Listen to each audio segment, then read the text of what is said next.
menjali umat. Om Swastiastu. Halo teman-teman, di sini kami akan menampilkan video taksul. Sebelumnya, izinkan dulu kami untuk menampilkan yel-yel kami.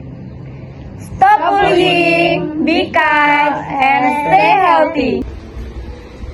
Selamat pagi dan salam sejahtera untuk kita semua. Puji syukur kami panjatkan terhadap Tuhan Yang Maha Esa karena pada hari ini kita dapat berkumpul dengan keadaan sehat. Pada kesempatan kali ini, kita akan membahas topik hal yang sangat penting, yaitu dampak bullying terhadap kesehatan mental remaja.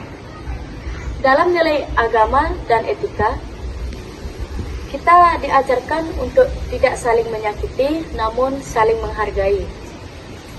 Telah hadir bersama kita narasumber yang akan membahas topik ini. Sebelum memulai, mari kita ucapkan yel-yel. Stop bullying, be kind, and stay healthy. Sebenarnya, apa saja yang terjadi terkait bullying dan siapa saja yang paling sering terlibat? Baik, jadi bullying adalah suatu tindakan menyakiti orang lain yang dilakukan secara sengaja dan berulang, baik secara fisik, visual maupun melalui media sosial. Biasanya korban adalah anak ataupun remaja yang dianggap berbeda, biasanya lebih lemah atau kurang rasa percaya diri, seperti itu. Mengapa hal ini menjadi masalah besar di era sekarang? Baik, jadi bullying menjadi masalah besar karena dampaknya sangat serius bagi kesehatan mental korban. Faktor penyebabnya bisa dari internal, yaitu kurangnya empati dan juga emosi yang tidak terkontrol. Ada juga faktor eksternal, yaitu lingkungan pergaulan, pengaruh media sosial, dan juga kurangnya pengawasan. Jika tidak cepat ditangani, korban bisa saja mengalami stres, depresi, bahkan sampai kehilangan rasa percaya dirinya, seperti itu. Di mana dan di kalangan mana biasanya kita sering menemukan kasus ini? Apakah ada kaitannya dengan peran Gen Z? Baik, kasus bullying biasanya sering terjadi di sekolah, lingkungan pergaulan, dan bahkan ada juga di media sosial. Pada era Gen Z ya, seperti saat ini, bullying juga banyak terjadi di media sosial. Biasa disebut sebagai cyberbullying. Cyberbullying itu biasanya seperti komentar negatif, body shaming, dan juga menyebarkan rumor-rumor yang tidak baik, seperti itu. Bagaimana menyikapi kasus bullying tersebut? Baik, menurut saya, kita harus menyikapi kasus bullying ini dengan serius dan tidak menganggapnya sebagai hal biasa. Setiap individu harus berani menolak tindakan bullying ini, baik sebagai korban maupun sebagai saksi. Penting juga bagi sekolah dan juga keluarga untuk memberikan edukasi tentang dampak buruk bullying agar kesadaran semakin meningkat, seperti itu. Meningkat, dan berapa banyak data yang mendukung pernyataan Anda? Baik, berdasarkan beberapa data, kasus bullying mulai meningkat dalam beberapa tahun terakhir, terutama sejak penggunaan media sosial yang mulai meluas. Sekiranya sejak tahun 2023, terdapat peningkatan laporan kasus bullying sekitar 10-20% di lingkungan sekolah.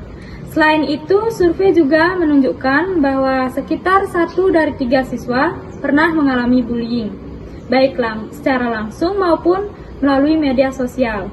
Data ini menunjukkan bahwa bullying merupakan masalah serius yang perlu segera ditangani dengan tindakan nyata dari semua pihak.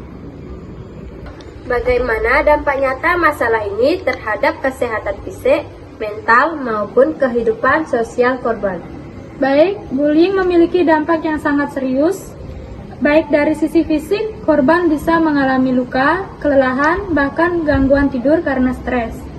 Ada pula dari sisi mental, korban sering merasa cemas, takut, dan rendah diri, dan bisa mengalami depresi.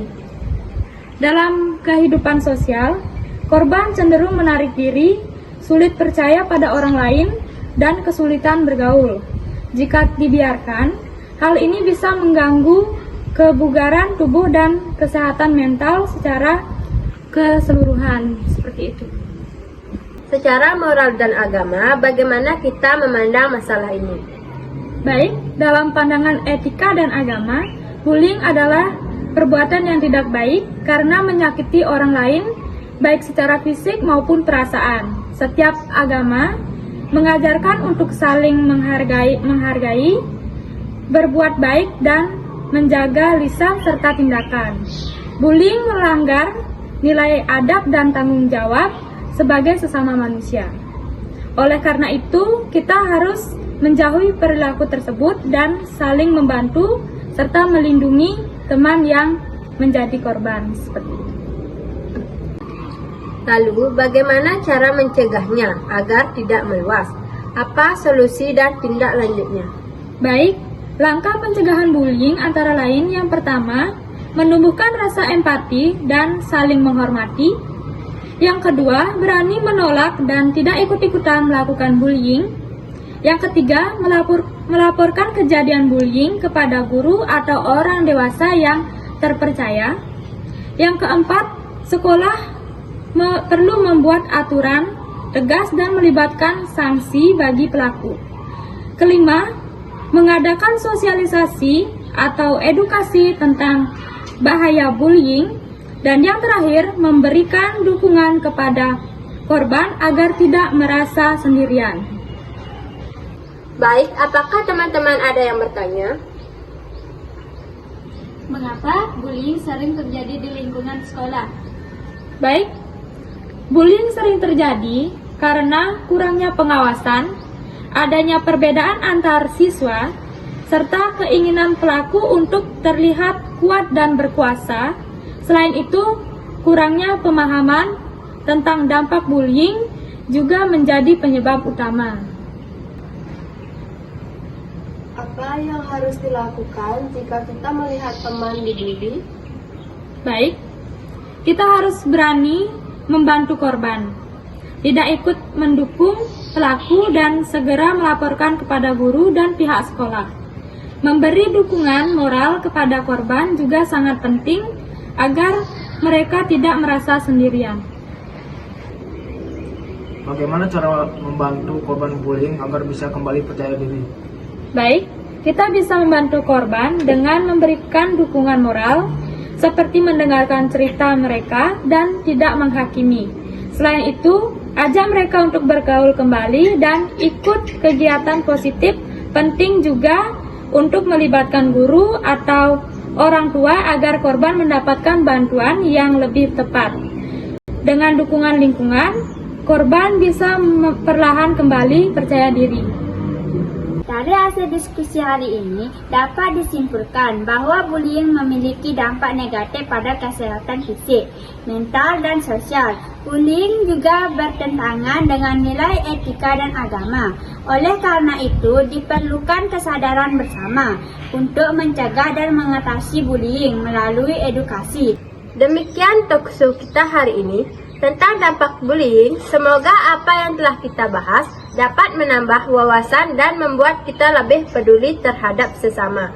Mari kita ciptakan lingkungan yang aman, saling menghargai, dan bebas dari bullying. Terima kasih atas perhatian semua pihak. Sampai jumpa kembali. Sekian video dari kami. Kami tutup dengan para mesanti. Om Santi Santi Santi Om.